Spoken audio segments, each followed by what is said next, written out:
Hello everyone, my name is Riddhi. इस lecture में हम लोग पढ़ रहे हैं end of ideology. End of ideology topic PSIR optional unit 8 का पार्ट है।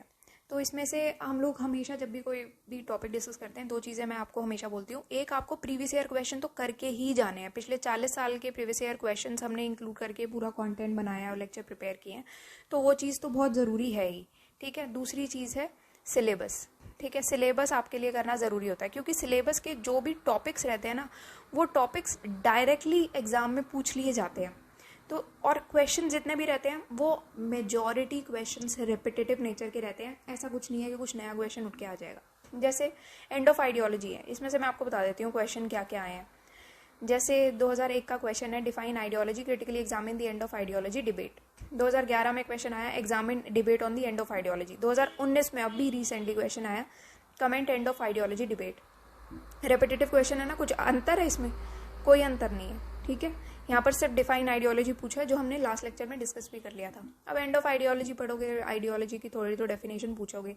अगेन आइडियोलॉजी जो है वो तो यूनिट 8 पॉलिटिकल आइडियोलॉजीज टॉपिक का ही नाम है, तो उसके लिए भी आपको पढ़ना पड़ेगा। तो यहाँ पर क्या हुआ, डायरेक्ट एक तो सिलेबस का टॉपिक पूछ लिया गया, प्लस प्रीवियस ईयर क्वेश्चन भी पूछ लिए गए हैं, सारे रिपीट होते आ रहे हैं।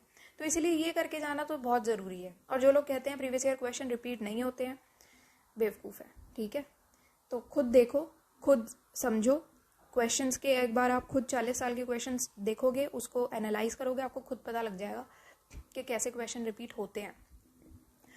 अब हम पढ़ रहे हैं जैसे एंड ऑफ आइडियोलॉजी। इसमें मैं आपको थोड़ा सा इसका बैकग्राउंड पहले बता देती हूँ। यहाँ पर आप पहली पिक्चर देखो, इसमें क्या है, हॉर्स है और ये एलिफेंट है। तो यहाँ पर क्या है, बेसिकली दो आइडियोलॉजीज बताई हैं, एक लेफ्टिस्ट आइडियोलॉजी, एक राइटिस्ट आइडियोलॉजी। दोनों आइडियोलॉजीज आपस में लड़ रही हैं। ये हॉर्स है लिबरल आइडियोलॉजी का है, हाथी है ये कंजर्वेटिव आइडियोलॉजी का है। इन दोनों का है कि मेरी आइडियोलॉजी बेस्ट है, तो दोनों आपस में लड़ रहे हैं। लिबरल में आ जाता है कम्युनिज्म, डेमोक्रेट्स आ गया इस साइड, जाते जाते रिपब्लिकन, फासिज्म आ गया। तो अब यहाँ पर दिखा है एंड ऑफ आइडियोलॉजी कि ये दोनों दोस्त बन गए हैं। मतलब कि एंड ऑफ आइडियोलॉजी बेसिकली वो हो जाता है जब आइडियोलॉजिकल जो कॉन्ट्राडिक्शंस होते हैं, डिबेट्स होते हैं, वो खत्म हो जाता है। कि पहले तो इनकी लड़ाई चल रही थी कि मेरी आइडियोलॉजी बेस्ट है, मेरी आइडियोलॉजी बेस्ट है।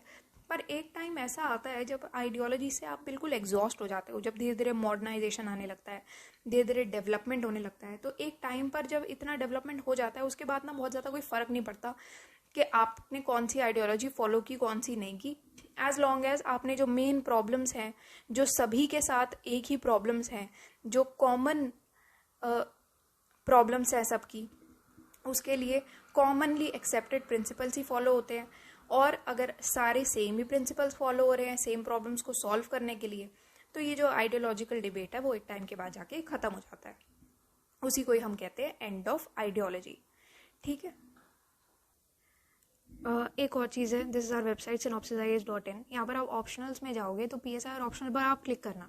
अब यहाँ पर आपको ना 40 साल के जितने भी प्रीवियस ईयर क्वेश्चंस की बुकलेट आपको चाहिए, वो यहाँ से आपको मिल जाएगी। यहाँ पर आप आओगे, फ्री मटेरियल दिख रहा है आपको ये ऊपर, यहाँ पर आप क्लिक करोगे तो ये यहाँ से आप ये बुकलेट डाउनलोड कर लेना। इसमें क्या है, जितने भी क्वेश्चंस हैं पिछले 40 साल के, वो सारे यहाँ पर बुकलेट दी हुई है। तो उससे ना, और बहुत ही सीक्वेंस में रीअरेंज किया हुआ है ये पूरे प्रीवियस ईयर क्वेश्चन को सिलेबस के हिसाब से, जिससे आपको एग्जैक्टली पता लग जाएगा कि किस टॉपिक में से कितने क्वेश्चंस आए हैं या वेटेज क्या है इस टॉपिक का। क्योंकि जैसे कुछ यूनिट्स हैं जो ज़्यादा इंपॉर्टेंट रहती हैं, जिसमें से क्वेश्चंस आते ही आते हैं। फॉर एग्जांपल थिंकर्स वाली यूनिट है, उसमें बहुत ज़्यादा भी पढ़ाया जाता है, बट आप देखोगे ना मोर और लेस एक एक ही क्वेश्चन पूछा जाता है। एक इंडियन पॉलिटिकल थिंकर से, एक पूछ लिया वेस्टर्न पॉलिटिकल थिंकर से। ठीक है, अब वो एक एक क्वेश्चन के लिए बहुत पोथियाँ पढ़नी पड़ती हैं, तो उसकी भी नीड नहीं है, क्योंकि अगेन जो क्वेश्चन पूछे भी जा रहे हैं ना थिंकर्स के, वो भी रिपीट होते आए हैं। तो इन माई पॉइंट ऑफ व्यू आप इतना ज़्यादा बड़ी बड़ी बुकलेट्स पढ़ोगे, उसका कोई फ़ायदा होने वाला नहीं है। क्योंकि अगेन एग्जाम में आपको इन दी एंड तो आपको एग्जाम क्लियर करना है ना, PhD नहीं करनी है सिलेबस में, पूरे सब्जेक्ट में। तो इतना पढ़ो जिससे आपको एग्जाम क्रैक करने के लिए आपको पढ़ना है। तो प्रीवियस ईयर क्वेश्चन ज़रूर करके जाओ, तो उसी से ही हो पाएगा। क्योंकि previous year question and syllabus, दो चीज़ों को आपको हमेशा साइड में रखना है अपने साथ में। इसको चाहे तो प्रीवियस ईयर क्वेश्चंस को ना यहाँ से डाउनलोड करके बुकलेट को और प्रिंट आउट निकलवा लेना अपना। अब थोड़ा सा समझते हैं एंड ऑफ डिबेट क्या है। तो एंड ऑफ डिबेट को ऐसे डिफाइन किया गया है कि जितनी भी कॉन्ट्राडिक्टिंग आइडियोलॉजीज हैं, कि मैं बेस्ट हूँ, अलग अलग आइडियोलॉजीज जो है आपस में लड़ रही हैं, कॉन्ट्राडिक्ट कर रही हैं, उनको, उनका जब एंड ऑफ डिबेट हो जाता है, उसको हम कहते हैं कि ये एंड ऑफ डिबेट है, ठीक है। तो डेनियल बेल है जो जिन्होंने इसके बारे में काफ़ी काम किया है, इन्होंने एंड ऑफ आइडियोलॉजी हाइपोथेसिस को एक बेस बनाया हुआ है। तो डेनियल बेल जो है उनका एक वर्क था 1950 का, on the exhaustion of political ideas. तो ये डेनियल बेल ने लिखा था, जिसमें उन्होंने कहा था कि बहुत सारे कंसेंसस बनाया इंटेलेक्चुअल्स में, जितने भी वेस्टर्न वर्ल्ड के पॉलिटिकल कंसर्न्स है उसके रिगार्डिंग कुछ कंसेंसस बनाए इंटेलेक्चुअल्स में, और उसमें यही कहा गया है कि कुछ कॉमनली एक्सेप्टेड प्रिंसिपल है, वेलफेयर स्टेट होनी चाहिए, उसका एक्सेप्टेंस हो गया, और अथॉरिटी है उसकी डिज़ायरेबिलिटी कैसी होनी चाहिए, मिक्स्ड इकोनॉमी होनी चाहिए, ठीक है, इकोनॉमी किस टाइप की होनी चाहिए, या फिर आपको आइडियोलॉजी किस टाइप की फॉलो करनी है, कि एक मोनिज्म पे चलना है जिसमें एक ही फॉर्म ऑफ गवर्नमेंट या एक आइडियोलॉजी जो है वो बेस्ट मानती है अपने आप को, ठीक है, या फिर आप प्लूरलिज्म पे चलना चाहते हो, पॉलिटिकल प्लूरलिज्म पे, जिसमें अलग अलग टाइप की आइडियोलॉजी जो है वो बेस्ट मानी जाती है, ठीक है। कि मान लो 2-3 तरीके की आइडियोलॉजीज हैं और हमने कहा हमने इसका भी पॉजिटिव पॉइंट्स ले लिए, इस आइडियोलॉजी के भी पॉजिटिव्स ले लिए, इसके भी ले लिए, इसके भी ले लिए, और नेगेटिव पॉइंट जितनी भी इन आइडियोलॉजीज के थे वो सारे हमने डिस्कार्ड कर दिए, हटा दिए। तो इससे क्या हुआ, इससे ये होता है, देखो हर एक आइडियोलॉजी में कुछ ना कुछ तो अच्छा होता ही है। ऐसा नहीं हो सकता कि एक आइडियोलॉजी पूरी तरीके से खराब हो गई, चाहे आप कितना भी क्रिटिसाइज करो उसको, बट उसमें से आपको कुछ ना कुछ अच्छा तो मिल ही जाएगा। तो आपको कैसी चीज़ फॉलो करनी है, तो इंटेलेक्चुअल्स ने ये डिसाइड किया कि हम पॉलिटिकल प्लूरलिज्म फॉलो करेंगे, मतलब कि हर एक अलग अलग आइडियोलॉजी की जो अच्छी अच्छी बातें हैं, अच्छी अच्छी चीज़ें हैं, वो सारी हम यहाँ से निकाल लेंगे, ठीक है, वो अडॉप्ट करेंगे और बाकी सारे डिस्कार्ड कर देंगे। ये एक बेटर फॉर्म ऑफ आइडियोलॉजी बन जाएगी, ठीक है। तो इसी के बारे में बात की है डेनियल बेल ने, और यही बताता है कि जैसे हम ये चीज़ों पर फॉलो करने लगेंगे और ये कॉमन चीज़ें जो है उनको अगर हमने अडॉप्ट कर लिया, तो उससे ये जो एज ऑफ आइडियोलॉजी है वो ख़त्म हो जाएगा, ठीक है। ऑल इन ऑल यही थी बात। तो एंड ऑफ आइडियोलॉजी थीसिस जो थी डेनियल बेल की, वो ये कहती है कि आइडियोलॉजिकल डिफरेंसेस जैसे जैसे मॉडर्नाइजेशन का एक्सपीरियंस बढ़ता रहेगा, वैसे वैसे ये आइडियोलॉजिकल डिफरेंसेस खत्म होते रहेंगे या कम होते रहेंगे, क्योंकि मॉडर्नाइजेशन के साथ साथ इंटेलेक्चुअल्स के बीच में ये एक कंसेंसस चलता है पॉलिटिकल इश्यूज पे, जो कि कॉमनली एक्सेप्टेड प्रिंसिपल्स पर बेस्ड रहता है। कॉमनली एक्सेप्टेड प्रिंसिपल्स कौन से हैं, जो मैंने आपको अभी भी बताया और आगे भी दिखाई देंगे आपको। तो इसी वजह से ये जो डिबेट है आइडियोलॉजी की वो खत्म हो जाती है। और डेनियल बेल के हिसाब से जब आइडियोलॉजिकल डिबेट्स वेस्टर्न वर्ल्ड में एग्जॉस्ट हो गई थी, जब बहुत ज़्यादा ये लोग लड़ के थक गए थे, और इन दी एंड इन्होंने यही इन्फेरेंस निकाला कि इन आइडियोलॉजिकल डिबेट्स का कोई फ़ायदा ही नहीं है, क्योंकि इन दी एंड तो हम एक ही चीज़ अचीव कर रहे हैं। मान लो अगर मैं आपको एक छोटा सा एग्जाम्पल देती हूँ, एक बंदे के पास मान लो 50 करोड़ है, ठीक है, और एक बंदे के पास 500 करोड़ है, और एक बंदे के पास 10 लाख है। अब देखो 10 लाख और 50 करोड़ वाले में ना काफ़ी अंतर होगा। अगर आपके पास 10 लाख है, दूसरे बंदे के पास 50 करोड़ है, इनके लाइफस्टाइल में ना काफ़ी अंतर होगा। पर 50 करोड़ और 500 करोड़ में ना बहुत ज़्यादा अंतर नहीं रह जाएगा, ठीक है, क्योंकि ये बंदा भी एक अच्छा खासा घर अफोर्ड कर सकता है और ये वाला बंदा भी एक अच्छा खासा घर अफोर्ड कर सकता है। अगर मान लो आप कहीं घूमने जा रहे हो, तो ये बंदा भी एक अच्छे खासे 5 स्टार होटल में या 7 स्टार होटल में रह सकता है, और ये भी एक 7 स्टार होटल में रह सकता है, पर इस वाले बंदे को सोचना पड़ेगा। तो इस कहने का क्या मतलब है कि एक टाइम के बाद जाकर बहुत ज़्यादा कुछ फ़र्क नहीं पड़ता, सब चीज़ें एक समान ही हो जाती हैं। फ़र्क कहाँ पड़ता है, जहाँ पर चीज़ों का अभाव ज़्यादा हो जाता है, ठीक है।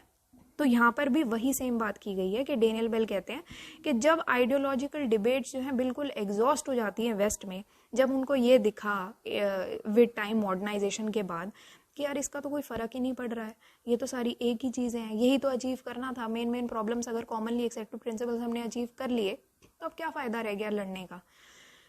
पर इस टाइम पर जहाँ वेस्ट ये बात समझ चुका था, उसी सेम टाइम पर अफ्रीका और एशिया में न्यू आइडियोलॉजीज एमर्ज भी हो रही थी और पॉलिटिक्स को ड्राइव भी कर रही थी। तो अभी का जो ये करंट वेस्टर्न वर्ल्ड है, ये पॉलिटिकल प्लूरलिज्म के सिस्टम को एक्सेप्ट करता है, जिसमें हर एक आइडियोलॉजी का अच्छा पार्ट जो है वो हम रख लेते हैं अपने पास और नेगेटिव पार्ट हटा देते हैं, ठीक है। तो एक पॉलिटिकल आइडियोलॉजी पर स्टिक करने की बजाय हम मल्टीपल पॉलिटिकल आइडियोलॉजीज को फॉलो करेंगे। अच्छी चीज़ें हमने अलग अलग आइडियोलॉजी से ले ली, नेगेटिव वंस को हटा दिया, कुछ एग्जाम्पल्स है कॉमनली एक्सेप्टेड प्रिंसिपल्स की जिसकी वजह से एंड ऑफ आइडियोलॉजी देखी गई, जो कि है एक्सेप्टेंस ऑफ वेलफेयर स्टेट, फिर है desirability of decentralized power, decentralize power होनी चाहिए, ये हर कोई एक्सेप्ट करेगा। फिर मिक्स्ड इकोनॉमी का सिस्टम सभी के लिए अच्छा रहा, establishment of liberal international trade जिसको सब फॉलो करना चाहते हैं, इकोनॉमिक सस्टेनेबिलिटी, नेशनल सिक्योरिटी, इन चीज़ों पे भी कॉमन कंसेंसस रहता है लोगों का, expanding employment in the टर्जरी sector, इस एरिया में भी कॉमन एक कंसेंसस रहता है सबका। फिर आती है द साइकिल, दक्कन साइकिल जिसको कहते हैं, ठीक है। दक्कन साइकिल में बेसिकली क्या कहा गया था कि एक सीरीज ऑफ प्रोग्रेस चलती आई है, तो कन साइकिल जो है वो उसके बारे में बात करता है। ऑल्दो यहाँ उन्होंने बात की थी साइंस के कंटेक्स्ट में, बट यहाँ पर जो बात हो रही है वो हम आइडियोलॉजी के कंटेक्स्ट में बात करेंगे। तो थॉमस कन ने 1962 में एक सिंपल साइकिल के बारे में बात की थी। ये एक सिंपल साइकिल ऑफ प्रोग्रेस कहते हैं, ठीक है, जिसमें यही सेम बारे में बात होती है पूरा कि कैसे जो स्ट्रक्चर है साइंटिफिक रेवोल्यूशन का, उन्होंने बताया था कि कैसे प्रोग्रेस होती जा रही है विद टाइम। वर्ल्ड का जो करंट कंसेप्शन है साइंस का, जो कि एक स्टेडी प्रोग्रेशन को दिखाता है कि नए नए आइडियाज जो हैं वो इमर्ज हो रहे हैं और धीरे धीरे प्रोग्रेस होती जा रही है, वो सेम चीज़ दिखाता है। तो यहाँ पर प्री साइंस था 0 पर, फिर उसके बाद कोई आइडियोलॉजी निकल के आई, फिर आइडियोलॉजीज में ना ड्रिफ्ट आया, हल्का सा आइडियोलॉजिकल ड्रिफ्ट देखा गया, फिर कुछ चीज़ों का क्राइसिस भी आया। क्राइसिस आ गया तो लोगों को लगा कि यार आइडियोलॉजी तो ये ठीक नहीं बैठ रही है, इसके लिए लोगों ने रिवोल्ट कर दिया, रेवोल्यूशन आ गया। तो रेवोल्यूशन क्या था बेसिकली, ये जो क्राइसिस हुआ जिस आइडियोलॉजी की वजह से, उस आइडियोलॉजी का एक रिएक्शन था कि हमारी आइडियोलॉजी ही बेस्ट है, तो ये फॉर्म ऑफ गवर्नमेंट हम फॉलो करेंगे। उसको क्या कहते थे हम, आइडियोक्रेसी कहते थे। लास्ट लेक्चर में हमने पढ़ा है, जिसने नहीं पढ़ा है वो एक बार जाके देख ले। तो ये आइडियोक्रेसी का जो रिएक्शन है वो क्या होता है, रेवोल्यूशन कहते हैं उसको। रेवोल्यूशन हो गया तो उस आइडियोलॉजी का अब डिक्लाइन होने लगा। जब डिक्लाइन होने लगा तो लोगों को एक दूसरे की अलग अलग आइडियोलॉजी देख के समझ में आया कि भाई इसका कोई फ़ायदा नहीं है, हम अलग अलग आइडियोलॉजीज फॉलो करने की बजाय कि कौन सी आइडियोलॉजी पर, एक आइडियोलॉजी पर स्टिक करें, हम अच्छी चीज़ें लेते हैं हर आइडियोलॉजी की, जिससे हमारी एक कॉमन प्रॉब्लम्स जो हैं वो सॉल्व हो पाएँ कॉमन एक्सेप्टेड प्रिंसिपल्स के थ्रू, ठीक है। उससे आया फिर एंड ऑफ आइडियोलॉजी, ये पूरी साइकिल चल रही है। बर्थ ऑफ आइडियोलॉजी में क्या हुआ कि आइडियोलॉजी जो है वो एक कोहेरेंट सिस्टम ऑफ आइडियाज की तरह इमर्ज करती है, ठीक है, कि हम लोग एक तरीके से एक साथ मिलके और इन सिंक ऐसे सिस्टम ऑफ आइडियाज से हम अपनी आइडियोलॉजी इमर्ज करवाते हैं, जो कि कुछ ऐसे बेसिक अजम्पशंस पर रिलाई करती है जिसका कोई फैक्चुअल बेसिस हो भी सकता है और नहीं भी हो सकता। रेवोल्यूशन कब आता है, द एनाटॉमी ऑफ रेवोल्यूशन में क्रेन ब्रिंटन ने ये कहा था कि न्यू आइडियोलॉजी जो है वो तभी आती है जब कोई एक्सट्रीम आइडियोक्रेसी आ जाती है या फिर पुरानी आइडियोलॉजी से हम नाखुश रहते हैं, डिसकंटेंट रहते हैं। तो रेवोल्यूशन जो है वो आइडियोक्रेसी के रिएक्शन के तौर पर देखा गया है।